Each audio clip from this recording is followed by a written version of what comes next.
పూర్వం కృష్ణానదీ తీరంలో ఒక చిన్న గ్రామంలో సుబ్బయ్య అనే మధ్య తరగతికి చెందిన ఒక బియ్యం వ్యాపారి ఉండేవాడు. సుబ్బయ్య భార్య పేరు రమాదేవి. వారికి 2 పిల్లలు ఉన్నారు.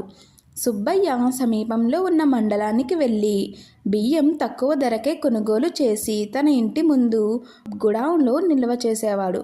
ప్రతిరోజు ఒక బస్తా బియ్యాన్ని గాడిదెక్కి పెట్టి పక్క గ్రామానికి వెళ్ళి అమ్ముకునేవాడు. ఆ వచ్చిన కొద్దిపాటి డబ్బులతోనే కుటుంబం జీవించేది. సుబ్బయ్య ప్రతిరోజు బియ్యం అమ్మడానికి వెళ్తూ ఊరి పొలిమేర వద్ద ఉన్న చిన్న దుర్గమ్మ విగ్రహం దగ్గర ఆగి నమస్కారం చేసేవాడు. దండం పెట్టుకుని ఆ తల్లి ఆశీస్సులు తీసుకుని బయలుదేరేవాడు. ఒకరోజు దుర్గమ్మను చూసి ఇలా అనుకున్నాడు, అయ్యో, అమ్మకి కనీసం నిలువ నీడ కూడా లేదు. వర్షాకాలం వస్తుంది. ఒకరోజు నా బియ్యం అంతా త్వరగా అమ్ముడైపోతే మధ్యాహ్నం సమయాన్ని ఉపయోగించి అమ్మకు చిన్న పందిరి వేయాలని నిర్ణయించుకున్నాడు. కొన్ని రోజుల తర్వాత ఒకరోజు అతని బియ్యం త్వరగా అమ్ముడైపోయింది. అమ్మ, నీ దయ వల్లే ఇది జరిగింది అని భావించి అడవిలో నుండి కర్రలు, ఆకులు తెచ్చి దుర్గమ్మకు చిన్న పందిరి వేశాడు. అలా రోజులు గడుస్తూ ఉండగా వర్షాకాలం వచ్చింది. ఒకరోజు గోధుమల్లోకి వర్షపు నీరు చేరి అతను నిల్వ ఉంచిన బియ్యం మొత్తం తడిసిపోయింది. తినడానికి కూడా పనికి రాకుండా అయిపోయింది. ఒక్క బస్తా మాత్రమే మిగిలింది. ఆ బస్తాను తీసుకుని అమ్మడానికి బయలుదేరాడు. దుర్గమ్మ వద్దకు చేరుకునే లోపే భారీ వర్షం మొదలైంది. ఆ బియ్యం కూడా తడిసిపోయి పాడైపోయింది. సుబ్బయ్య కన్నీళ్లతో దుర్గమ్మ పందిరిలో కూర్చుని ఇలా అన్నాడు, అమ్మా, నా బియ్యం అంతా నాశనం అయిపోయింది. నా పిల్లలకు అన్నం ఎలా పెట్టాలి?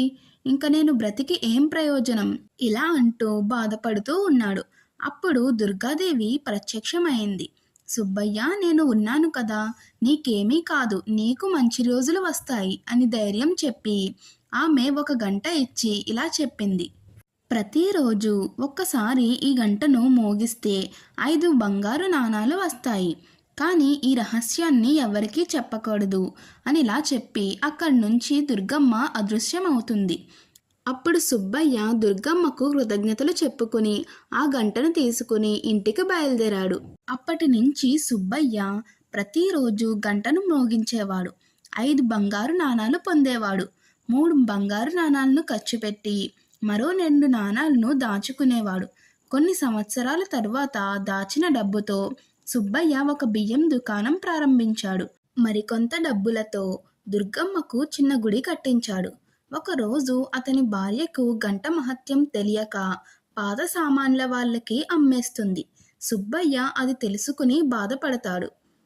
అప్పుడు సుబ్బయ్య వెంటనే ఆ పాత సామాన్ల వాడి ఇంటికి వెళ్ళి ఆ గంటను తిరిగి ఇవ్వమని అడుగుతాడు. ఆ గంట మాకు వారసత్వంగా వస్తుంది, ఎంత డబ్బు కావాలంటే అంత ఇస్తాను అని చెప్పి ఆ గంటను తిరిగి తెచ్చుకుంటాడు. అలా దుర్గమ్మ ఇచ్చిన ఆ గంటను మ్రోగిస్తూ దేనికి లోటు లేకుండా సుబ్బయ్య కుటుంబం జీవించేవాళ్ళు. కానీ ఆ గంట నుండి డబ్బు వస్తున్నా కూడా ఏమాత్రం అహంకారం పెరగలేదు. వచ్చిన డబ్బుతో దాన ధర్మాలు చేస్తూ ఉండేవాడు. అతని భక్తిని చూసి ఊరి వాళ్ళు కూడా దుర్గమ్మను భక్తితో పూజించేవారు. ఈ వీడియో మీకు నచ్చితే లైక్ చేయండి, షేర్ చేయండి. మరిన్ని మంచి వీడియోల కోసం మన ఛానల్ను సబ్స్క్రైబ్ చేసుకోండి.